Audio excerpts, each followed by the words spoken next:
ఒక 3-4 ఏళ్ళు అలా ఫర్రమని అలాగ యాహ్! మెరుపు అండి. తీగలాగా యాహ్! వచ్చి ఓహ్! మాయమైపోయారు టక్‌మని. అంటే ఎందుకు అలాంటి ఓకే 3-4 ఏళ్ళు ఒక పద్ధతి. బట్ 4 ఏళ్ల తర్వాత why you have completely disowned the industry వదిలేసారు. వేరే లైఫ్ స్టైల్‌లోకెళ్ళిపోయారు. అంటే అంత విముఖత గాని, లేతే అంత వైఫల్యం గాని రెండే ఉంటాయి. హ్మ్. ఒకటి చాలా డ్రాస్టిక్ ఫెయిల్యూర్ కావచ్చు. యెస్. లేతే అట్టర్ హేట్రెడ్ గాని, డిస్గస్ట్ గాని. యాహ్! హెచ్‌ఇ అని రెండిట్లో ఏదండి మీది? అంటే ఆహ్, నాకు పెళ్లి పుస్తకం అవన్నీ చేసినప్పుడు అప్పట్లో మీడియా ఇంత లేదు. అవును. మేముండేది చెన్నై. మనకి ఇంటర్వ్యూలు అప్పుడు చేసేవాళ్ళు. మన రిలీజ్ అయిన మూవీ చూసుకోవాలంటే ఆంధ్ర మళ్ళీ మన షూటింగ్ పర్పస్ వస్తేనే చూసేవాళ్ళం. అవును. ఇంత ఎస్టాబ్లిషన్, ఇంత క్రేజ్, ఇంత ఇది అప్పట్లో లేదండి మీడియా ఇండస్ట్రీ.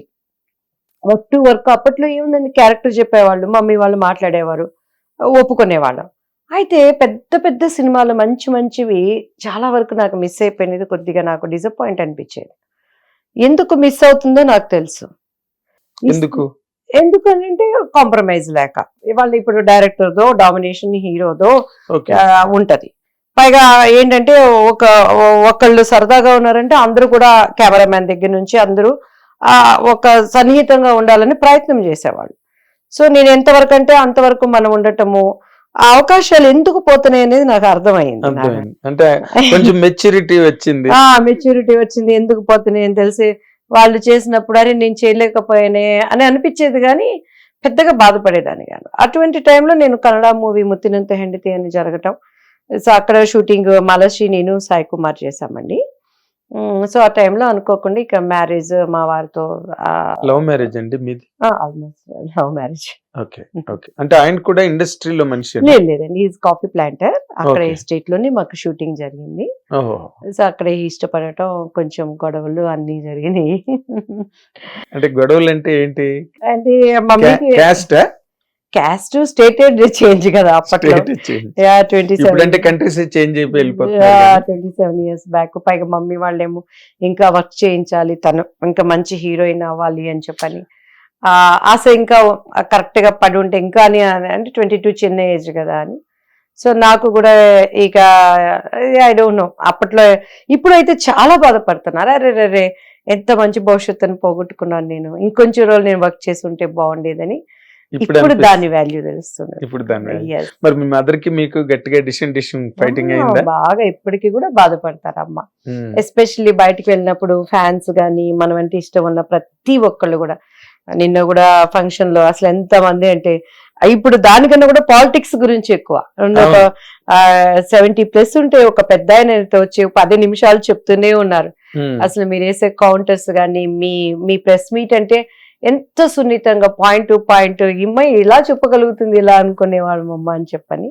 అట్లా ప్రతి దాంట్లో ఒక అవగాహనతో ఇంట్రెస్ట్ తో చేసేదాన్ని నాగేంద్ర గారు. సో పోగొట్టుకున్నానే మంచి లైఫ్, ఇంకొక మంచి ఒక 5-6 సినిమాలు చేసుంటే బాగుండేదేమో అని ఇప్పుడు ఆ ఫీలింగ్ నాకు తెలుస్తుంది. అంటే ఇప్పుడు ఆ ఫీలింగ్ రావడానికి మీరు తీసుకున్న అంటే ఆ వెడ్లాక్ లైఫ్ ఏదైతే ఉందో వివాహ జీవితం, అందులో ఇఫ్ యు ఆర్ కంప్లీట్ గా సక్సెస్ఫుల్ గా ఉంటే మీకు ఆ ఫీలింగ్ రాదు. ఏది అరే నేను పోగొట్టుకున్నానే అది అన్న ఫీలింగ్ రాదు. అంటే మీరు డిసప్పాయింటెడ్ అండి వెడ్లాక్ లైఫ్ లో? యా, ఒక 80% ఐ డిసప్పాయింట్. నేను అనుకున్న లైఫ్ కాదు. ఎందుకంటే ఈజ్ గుడ్ హస్బెండ్. చాలా మంది అపార్థం చేసుకుంటారు కానీ ఎలా అంటే మాకు మ్యారేజ్ అయిపోయినాక బాబు పాప పుట్టినాక కొన్ని ఇన్సిడెంట్స్ నాకు అవి చెప్పడం టోటలీ ఇట్స్ మై పర్సనల్. నా కళ్ళతో కొన్ని నేను చూడనివి చూసినప్పుడు ఒకలాంటి డిస్టర్బ్ అయ్యాను నేను మెంటల్. బట్ ఎక్కడ ఆయన నన్ను ఎప్పుడు ఇప్పటికీ మా గురించి కేర్ తీసుకుంటారు. కానీ అంటే మీరు చెప్పింది చాలా గొప్ప పాయింట్. ఎందుకు అంటే ఒకసారి విడిపోయిన చోట భర్త గురించి భార్యలు గొప్పగా చెప్పరు ఇన్ జనరల్ కండిషన్స్. అయినా మీరు ఇప్పుడు కూడా he's not at fault, he's good అని చెప్తున్నారు మీరు. మీరు ఇందాక ఒక మాట అన్నారు మధ్యలో, అంటే it may help A house wife to understand the husband properly. ఎక్కడైనా తను ఒకళ్ళు మిస్ అవుతున్నారు అనుకోండి, మీ ఇంటర్వ్యూ చూసిన వాళ్ళకి అరే నేను అపార్థం చేసుకున్నాను, లేకపోతే దీన్ని మనం భరించవచ్చు రాదర్. ఇప్పుడు సావిత్రి గారికి అదే కదా జరిగింది, ఆవిడ భరించలేకే కదా డివేట్ అయిపోయారు లైఫ్ లో. అలాగే మీరు చూడకూడనివి చూసానని ఒక మాట అన్నారు, మీ దాని నుంచే తీసుకుంటున్నాను మాట. ఏంటమ్మా అవి? అంటే నాకు బయట చెప్పడం నాకు ఇష్టం లేదు కానీ, అంటే ఇన్ జనరల్ వే, మీరు పర్టికులర్ గా సీన్ రాసినట్టుగా చెప్పక్కర్లేదు. ఆడది ఎక్కడ హర్ట్ అవుతుందో అక్కడ నేను హర్ట్ అయ్యాను కొన్ని సంఘటనలు.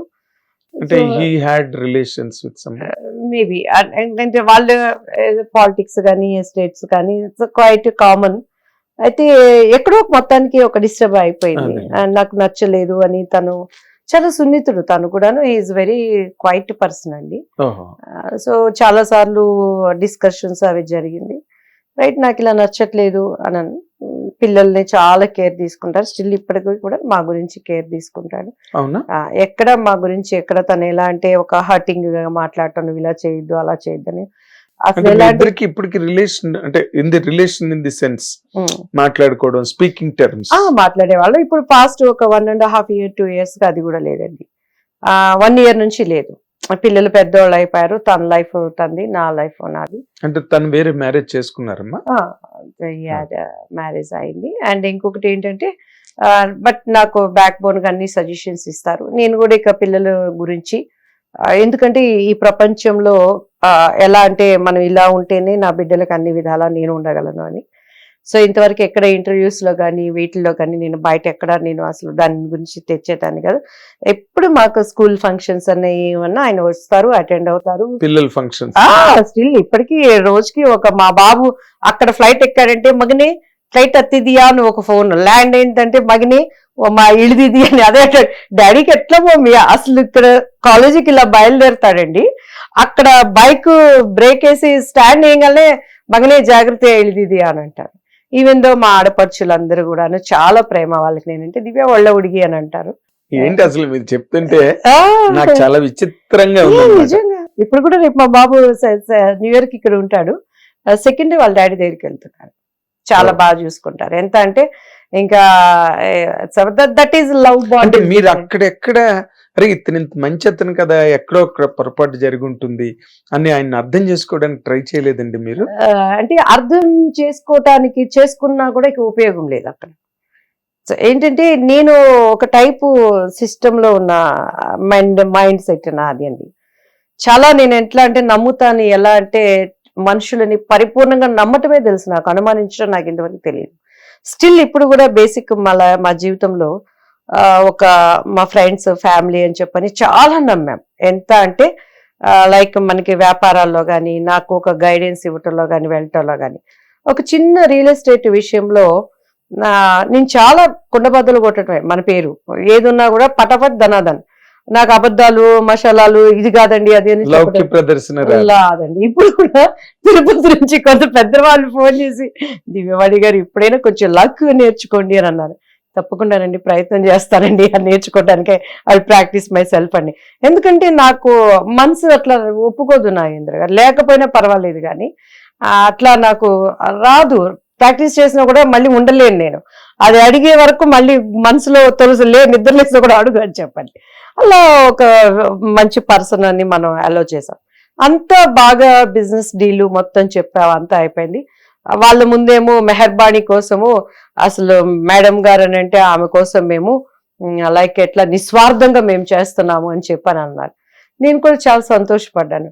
కిందకి రాగానే దీంట్లో మన ఇద్దరికి హాఫ్ షేర్ అనగల, అదేదో అక్కడే చెప్తే నేను వాళ్ళతో నేనే చెప్తాను కదా అని ఇద్దరు కూడాను మనం అంటే మంచి అభిమానించే వ్యక్తులు.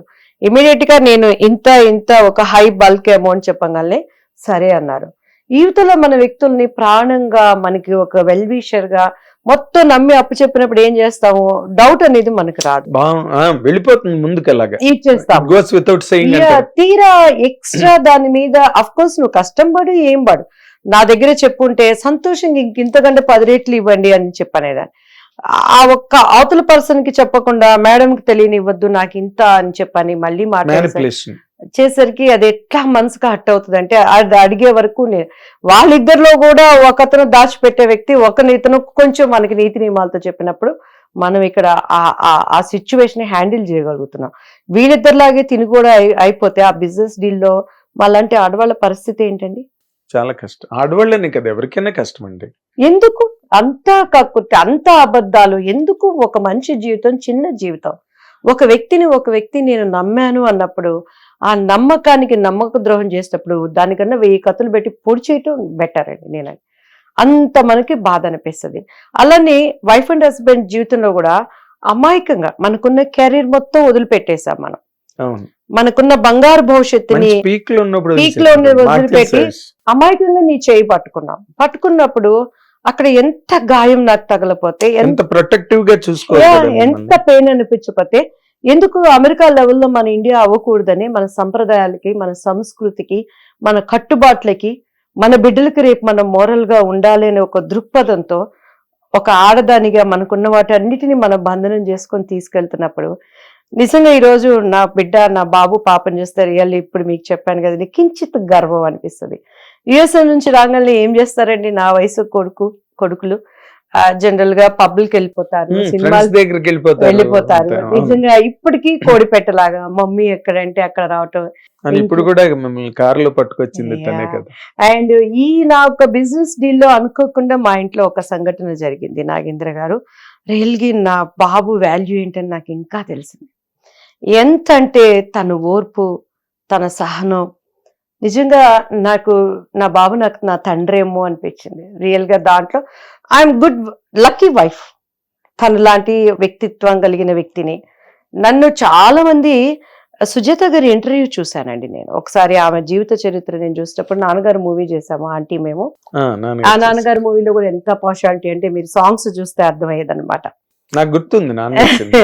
పాపం పద్మ ఆంటీ చాలా మన తెనాలి అమ్మాయికి ఎట్లయినా సహాయం చేయాలని దసరా అంకుల్ దగ్గర చెప్పి ఆ క్యారెక్టర్ మాకు రావడానికి ఎంత కష్టపడ్డామో, అక్కడికి వెళ్ళినాక డిఫరెంట్ మెంటాలిటీస్ నేను అడ్జస్ట్ అవ్వలేకపోవటం వల్ల అందులో వర్క్ చేసే రాజ్ కుమార్ వీళ్ళందరూ మొన్న కూడా మేము ఏదో టీవీ సీరియల్ చేస్తుంటే అబ్బా మిమ్మల్ని ఎంత ఇబ్బంది పెట్టేవాళ్ళు దివ్యవాణి గారు అని చెప్పని.